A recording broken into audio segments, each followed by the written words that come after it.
We hebben tot 105 kilo lichaamsgewicht. Dat won Bart Helm uit Burgum, de vierlepper. Ja, die is sterk, jongen. Ja.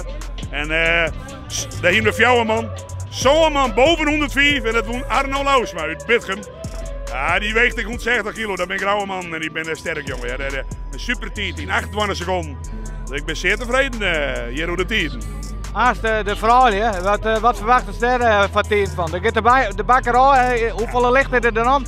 Want het is nu 15 ton en dan? En dan gaat er naar 8 ton. We doen de bakker achteruit en dan gaat er naar 8 ton. Dat moet voor die vrouw niet te dwang wezen. Want die trainen er al op en die hebben al meer wedstrijden gehad. Nou ja, dan hopen we dat Friesland je wint. Maar we hebben wat vrouwen uit de boetende provincie, dus ik ben benieuwd.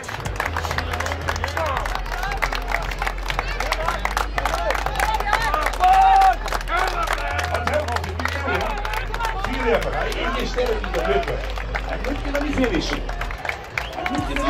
Dit wordt een snelle tijd. Bart helemaal zo, yo. Hij gaat super heren. Pakt hij in de beste tijd. Hij moet nog 3 meter. Nog 2. Bart helemaal. Stop de tijd.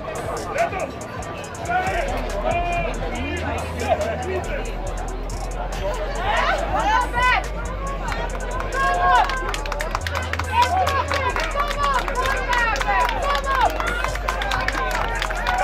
...160 kilo deze man. Lichaamsgewicht. Oh, shut eens even. Hier komt snelheidje. Hij moet hier het parcours van 25 meter. En hier moet er naar die finish. 24 meter. En hier moet er naar die finish. En hij komt vlakbij. Het pakt hij de snelste tijd te stoppen. Ja! Absoluut de snelste tijd. 28,87.